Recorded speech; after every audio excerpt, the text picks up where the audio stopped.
So welcome back after the break. मैं शरियार परवेज वापस आपके सामने हाजिर खिदमत हूँ। और मलिक साहब का हम गुफ्तगू का सिलसिला वहीं से जोड़ते हैं जहाँ से हमने अपनी बात ख़त्म करी थी। मलिक साहब हमें बता रहे थे कि उसके पास से सिमें मिली थी। तो हम मलिक साहब वो किस किस्म की सिमें थी? देखिए, सिम्स के बारे में ये कहना काफ़ी है कि वो ऐसी सिम जो कि छुपा के रखी जाए, उसमें क्या हो सकता है। यकीनी बात है कि उसके अंदर कोई लव लेटर था नहीं, ना उसमें कोई ऐसा म्यूजिक उसने भर के रखा हुआ था कि वो उस म्यूजिक से वो अच्छा, जब हमारे ये लॉ मिनिस्टर साहब पंजाब के लॉ मिनिस्टर, जब वो ये कहते हैं कि जो है हमने तो अपनी जिम्मेदारी पूरी करी, हमने तो उसके ऊपर कत्ल का मुकदमा चलाया, इससे बढ़ के हम क्या कर सकते थे, हमारी तरफ से तो जो हम कर सकते थे वो हमने किया। तो अब वो कुछ मजलूम बनने की कोशिश करते हैं और ये कहते हैं कि ये तो हमें तो पता नहीं चला कि डेविस कब गया, कहाँ गया, कैसे गया, हमारी जिम्मेदारी थी नहीं।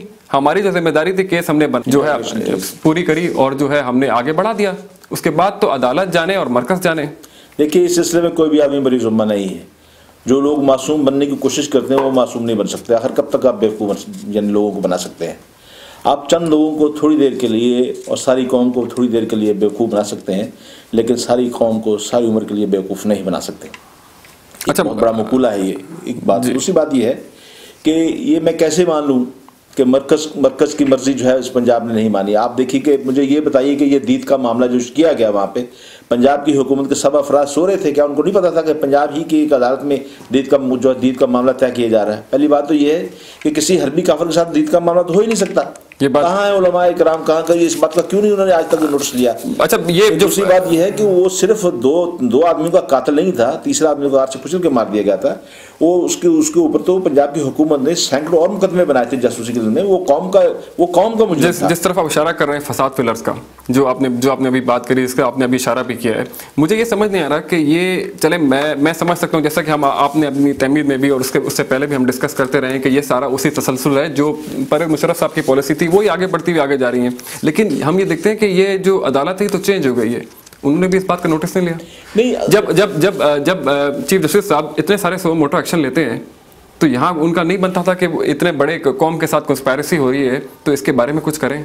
बिल्कुल करना चाहिए। मैं आपसे कब कहता, मैं आपके इस सवाल से इत्तफाक करता हूँ, लेकिन बात यह है कि मुझे ये बताइए कि हमारे कौम के अंदर, हमारे मुल्क के अंदर इससे ज़्यादा इनफरादी केस और क्या हो सकता है कि एक आदमी का दीद का मामला तैयार हुआ, किसी को कान कौन खबर नहीं, सारे अखबारात, सारे चैनल वाले इस बात पे हैरान और परेशान हैं कि फौरी तौर पे दीद का मामला तय हुआ, उसे निकाला गया, निकाल के जहाज में बैठाया, उसे गायब कर दिया गया और पंजाब हुकूमत को खबर ही नहीं थी। और आप ये कैसे कह सकते? वो जो एयरपोर्ट था, वो जो लाहौर के एयरपोर्ट से वो उसने सफ़र किया, लाहौर कहाँ है? पंजाब के अंदर नहीं तो और कहाँ है? लेकिन यह है कि बात यह है कि इसमें मैं मानता हूँ इसमें मरकज़ का भी हाथ है, इसमें कोई शक नहीं। लेकिन यह है कि क्या इससे बड़ा तमाचा को और हो सकता है कि हिलरी क्लिंटन का हमने कोई दीदी अदा नहीं की इसी बात पे? और वो तो शायद मैंने सुना है कि जो है वो तो पंजाब हुकूमत ने अदा करी है। ये सुनी बात है। मैं इस बात में जो है मुझे नहीं पता इन्फॉर्मेशन के बारे में, लेकिन ये एक रूमर है जो इस वक्त बहुत ज़्यादा फैलाई जा रही है कि जिस तरह हिलरी क्लिंटन ने कहा कि जो है हमने तो कोई जो है ब्लड मनी नहीं दी है, तो किसी ने तो दी है और वो फैमिलीज कहाँ गई?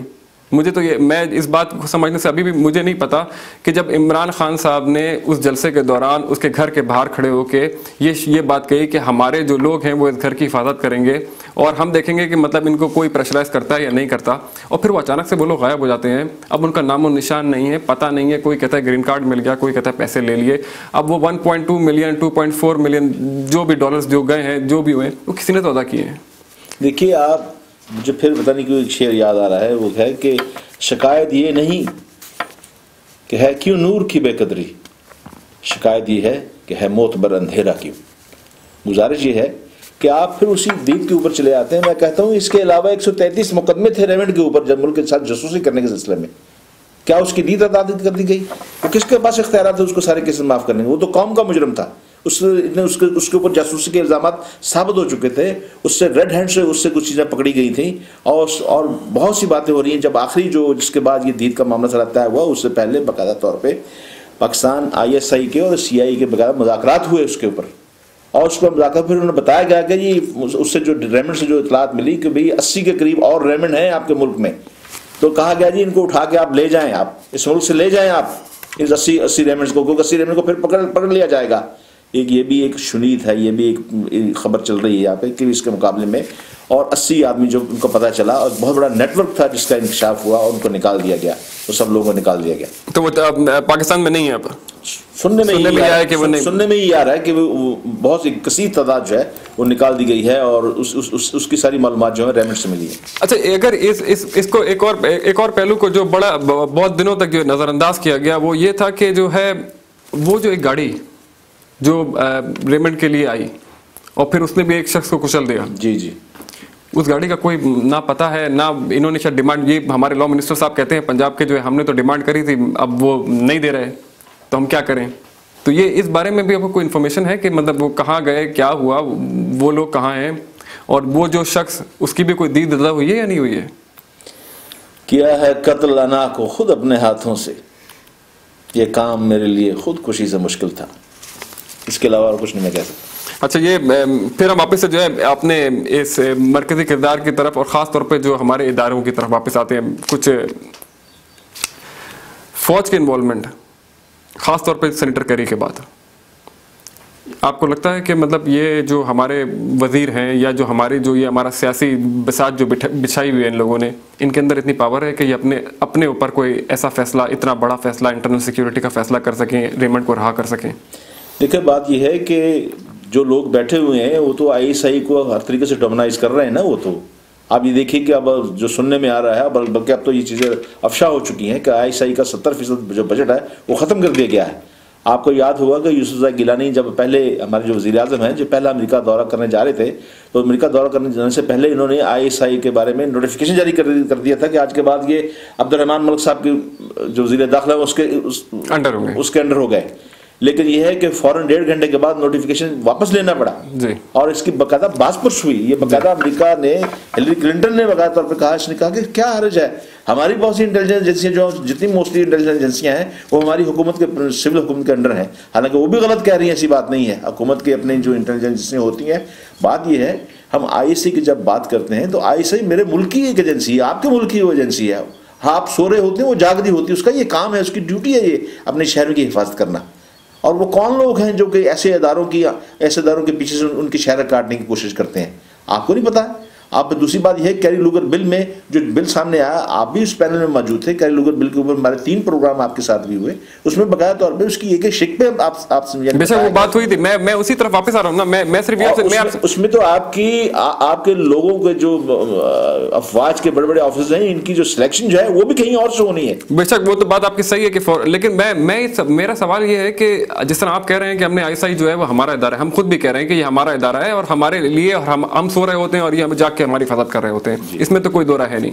लेकिन मेरा कहने का मतलब यह है कि जब ये हमारा इदारा है और जब इनको पता था कि इतना बड़ा रिवॉल्ट होगा उसके बाद, जिसके बाद रेमंड के बाद कितना कुछ हुआ, तो ये इन्होंने क्या ये नजरअंदाज कर दी थी सारी चीजें कि इसके बाद के वाकया आपको किसने कहा नजरअंदाज? तो फिर ये सारा कुछ अभी तक उनका मरासम ठीक नहीं हुए, जो मेरे सुनने में आ रहा है, जो कि यानी वाशिंगटन पोस्ट और जो दूसरे जो गैर मुल्क के जो रसायल हैं, जो और दूसरे जो यानी इसमें डिफेंस एनालिस्ट हैं और जो कि पॉलिटिकल एनालिस्ट हैं, वो बता रहे हैं, वो सब बातें यही कह रहे हैं कि इस वक्त पाकिस्तान की फौज और पाकिस्तान की अफवाज और अमेरिका की जो पॉलिसी में जमीन आसमान का फर्क पैदा हो गया। उन्होंने कहा कि ये फौज जो है ये वो फौज नहीं रही जो मुशर्रफ के ज़माने में थी।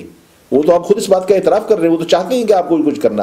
आपको सबसे बड़ा जो है आपको यानी आपकी झोली में जो उन्होंने एक चीज़ डाली है सबसे पहले, वो आप ये देखिए कि उन्होंने अभी ये क्रिकेट डिप्लोमेसी चलाई है हिंदुस्तान के साथ, और उन्होंने पाकिस्तान को यानी पाकिस्तानी फौजियों को और पाकिस्तान को खुश करने के लिए कहा कि देखो हिंदुस्तान जो तुम्हारी बात नहीं मान रहा था, अब तुम्हें वो तुम्हारे साथ मुज़ाकरात करने को तैयार है। हालांकि बात ये नहीं है, बात ये है कि अमेरिका और हिंदुस्तान ने यानी अमेरिका ने बाकायदा तौर पर इस क्रिकेट डिप्लोमेसी के तहत हिंदुस्तान को मजीद मराद दिलाने का प्रोग्राम बनाया, इसलिए वहां पे बुलाया गया है। और उसका तरीकाकार आपने क्या किया, एक तो आपने रेमंड को छोड़ दिया जी।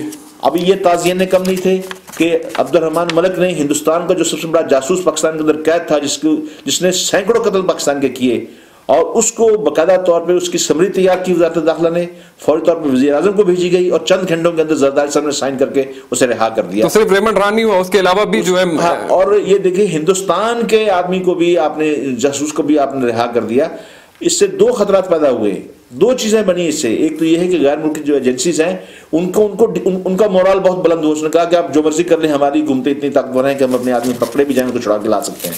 और दूसरा, आपके अपने मुल्क की जो है इंटेलिजेंस और उसके जो लोग हैं जो जान पे खेल के लोगों को गिरफ्तार करते हैं, उनका मोरल आपने डाउन किया, उन्होंने कहा कि हम तो इतनी अपनी जान खतरे में डाल के इतना कुछ करके हम उनको गिरफ्तार करते हैं, बाद में हुकूमत जो उनको रिहा कर देती है। नुकता मेरा यही था कि जो है कि कितने लोगों का मॉरली कितना डाउन हो गया कि हमने इतनी मुश्किल के साथ अपनी जानें देकर और इनकी इन्फॉर्मेशन करके सब कुछ। अब देखिए ना कौन लोग हैं ये, आप तो माशाल्लाह एक पर्सन, आप उनका नाम लीजिए ना, किसने किया? देखिए मैं तो खुलेआम मैं तो नाम ले सकता हूँ, आप अक्सर अपने कॉलमों में नाम भी लेते रहते हैं और बताते भी रहते हैं, लेकिन हम भी ये चाहते हैं कि मतलब लोगों को इस बारे में पता चले कि ये कब तक जो है बीबी की कब्र के पीछे छुपेंगे या भुट्टो के मुकदमे के पीछे छुपेंगे, या जो है नवाज शरीफ साहब जो है, मैं कह रहा हूँ, मैं खुलेआम नाम लेके कह रहा हूँ कि मतलब जिस तरीके से वो जो है लंदन आ गए और बाद में कहा कि वो हार्ट अटैक हुआ या पता नहीं, इंफॉर्मेशन ये लास्ट प्रोग्राम में मेरे साथ जो एक पीटीआई के रहनुमा मौजूद थे, उन्होंने मुझे बोला कि जो है उनके किसी जराए ने नवाज शरीफ साहब को इसी दौरान जो है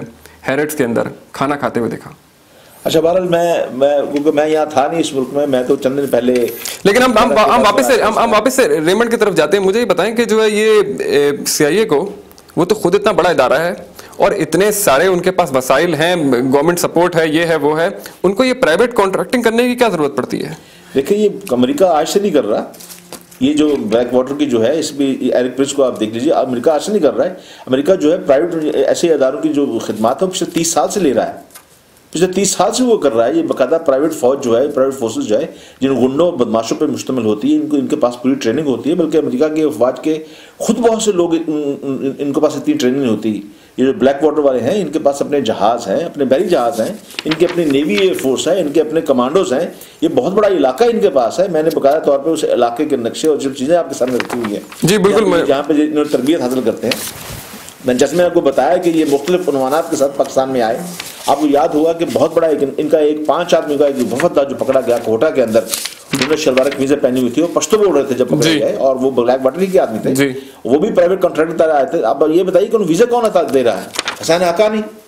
हसैन हक्कानी कौन है? आपका अमेरिका में, पाकिस्तान का अमेरिका में सफीर बैठा हुआ है। और वज़ारत दाखिला क्या कर रही है? वज़ारत दाखिला ये क्या सब लोग कर रहे हैं? आप बगैर नंबर, आप देखें ना, जाली नंबर प्लेट से गाड़ियां पकड़ी जाती हैं, वो कौन छुड़वा देता है?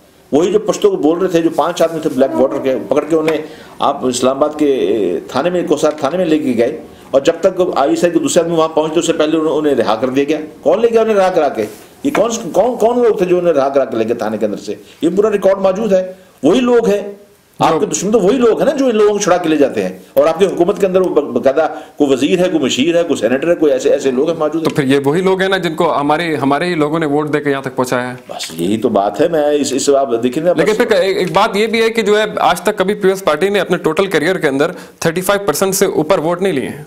35% से ज्यादा कभी उनको वोट नहीं पड़े हैं किसी भी उसमें। तो ये नहीं कह सकते कि वो पूरे पाकिस्तान की नुमाइंदगी कर रहे हैं, बल्कि ये कह सकते हैं कि पर्टिकुलर सेगमेंट की नुमाइंदगी कर रहे हैं। और आज की जो पीपल्स पार्टी है, मुझे नहीं लगता कि आप मुझसे ज्यादा नजर रखते हैं। देखिए आज की पीपल्स पार्टी जो इस वक्त हुकूमत कर रही है, उसने टोटल वोट का 16.9% वोट लिए हैं। 16.9% सही जी, 16.9% वोट लेके वो 100% लोगों की हुकूमत कर रही है।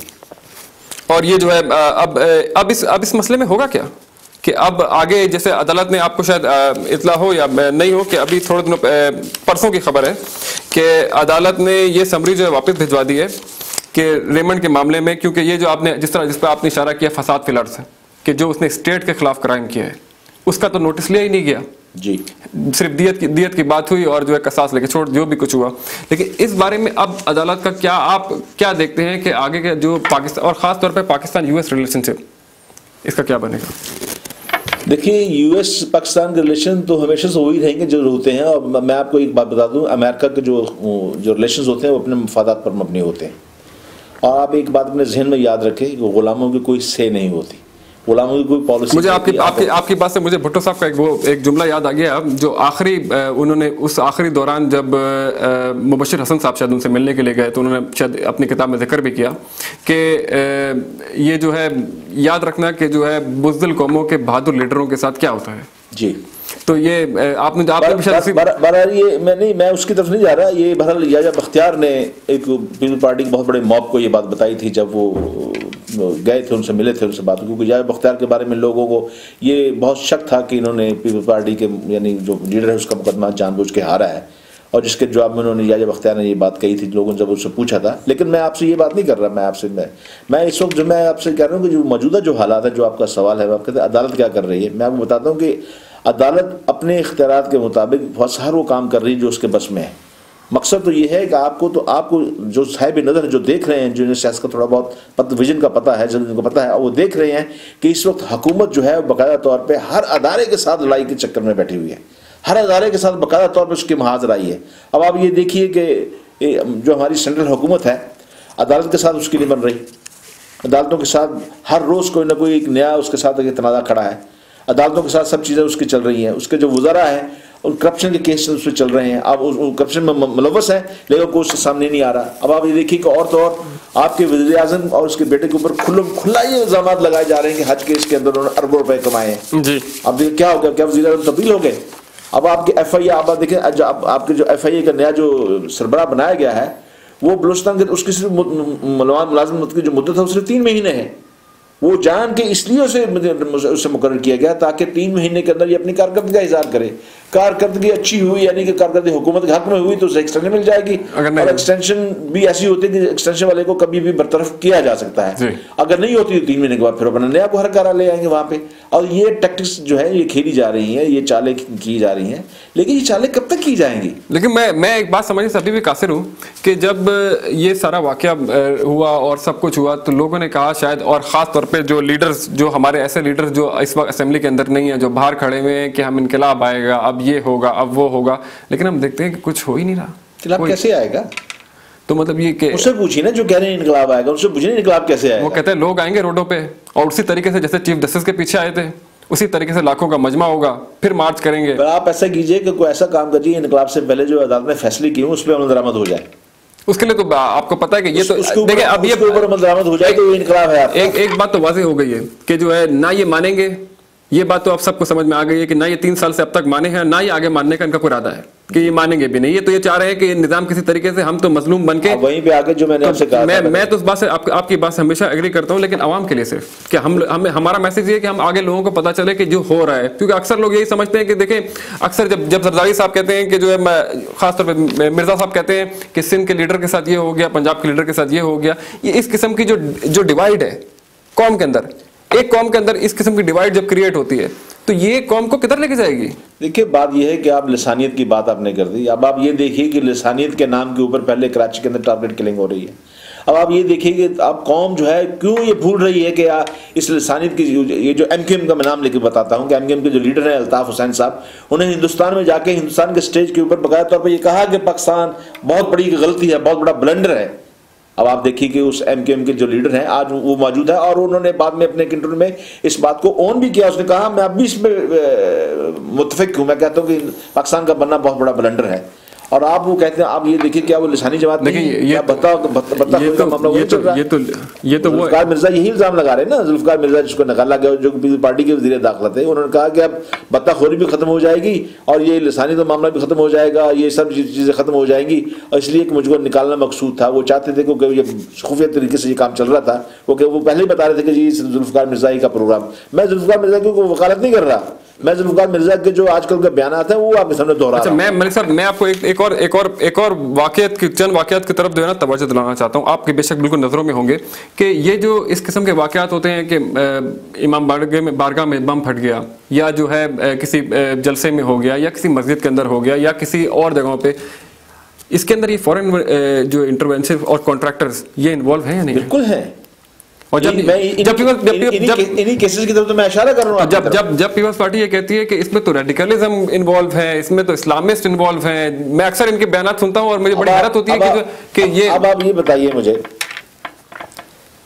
आपके पाकिस्तान के वजीर दाखिला अब्दुर्रहमान मलिक जो है वो सेमीफाइनल मैच से तीन दिन पहले इस बात का ऐलान कर देते हैं, पर अपनी ही टीम को नफसाती तौर पर वो मैच फिक्सिंग के दबाव में ले आते हैं। उसके साथ ही ये कह देते हैं कि यहाँ पाकिस्तान से कुछ तालिबान जो हैं वो मोहाली पहुंचने की कोशिश कर रहे हैं इसमें को सबोताज करने के लिए।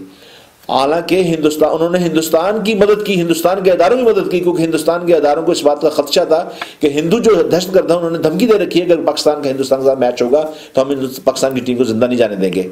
अब खुदा ना खास्ता वहां पर अगर वो काम हो जाता तो क्या हिंदुस्तान इस बात में कहने हकमजान नहीं था कि ये आपके वज़ीर दाखिला ने आप पहले कह दी थी कि ये तालिबान चाहे वो आ रहे हैं? अब मुझे ये बताइए कि मौसूफ किस मुल्क के वज़ीर दाखिला हैं, ये किसकी खिदमत कर रहे हैं? तो ये आप मतलब आपने नुक्ता बहुत ही इंपॉर्टेंट बात है।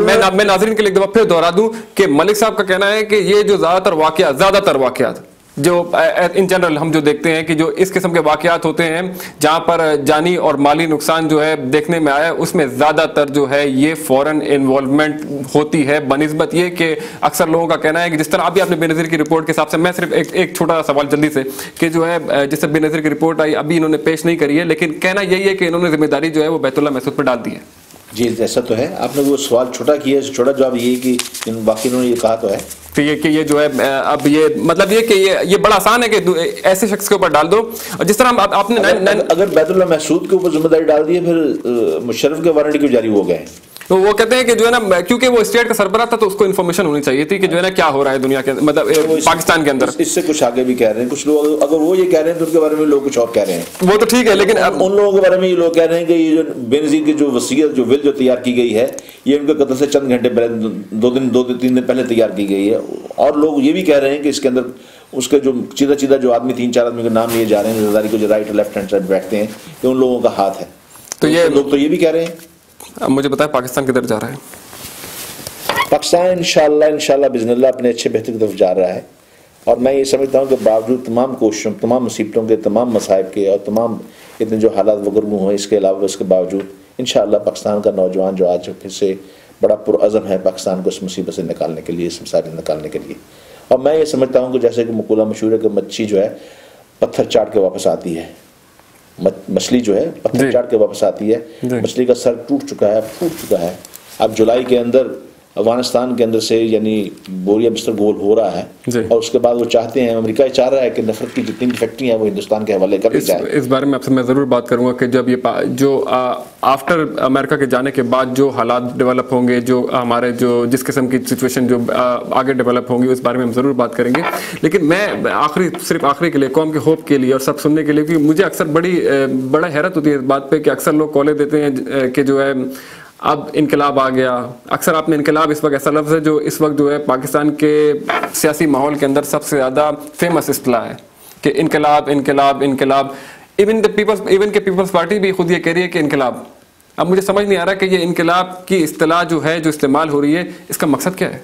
समझदार चोर जो होता है हमेशा ये करता है कि वो मजमा जो चोर चोर की आवाज़ लगा रहा था उसके अंदर मिलकर शामिल होकर वो भी चोर चोर की आवाज़ लगाता है। तो ये सारे जो है सारे हमाम में एक ही साथ हैं। और जो है इसका अब मुझे ये बताएं कि आम आदमी के लिए क्या होप है कि ये जो अगर मेरा नुक्ता ये है कि देखें आवाम बुरी तरह मायूस जब हमने देखा कि एक तो मुझे ये डिवीजन हुई है हमारी कौम के अंदर, ये सिर्फ और सिर्फ उस मैच के दौरान तमाम मुल्क में जो है एक बड़ी अच्छी जो मुझे देखने में आई चीज़ कि हम सारे के सारे जो थे वो पाकिस्तानी बनकर और वो बाहर निकले, चाहे वो कहीं भी किसी भी मसलक से, किसी भी फिरके से, किसी भी उससे हो, ऐसा पाकिस्तानी हम सब बाहर निकले। कैसा फिर हो सकता है? देखिए बात यह है कि आपको इस बराबर किसने किया, किसने आपको एक कौम कर दिया? वो हिंदुस्तान के साथ मुकाबले ने किया। और आज भी पाकिस्तानी कौम को वही एक ख़तरा जो है वही एक करेगा। और पाकिस्तानी कौम को वाज़ेह तौर पर इस बात का पता है कि उनका दुश्मन कौन है। और वही इंशाल्लाह मैं उसी होप पे मैं आपसे कह रहा हूँ।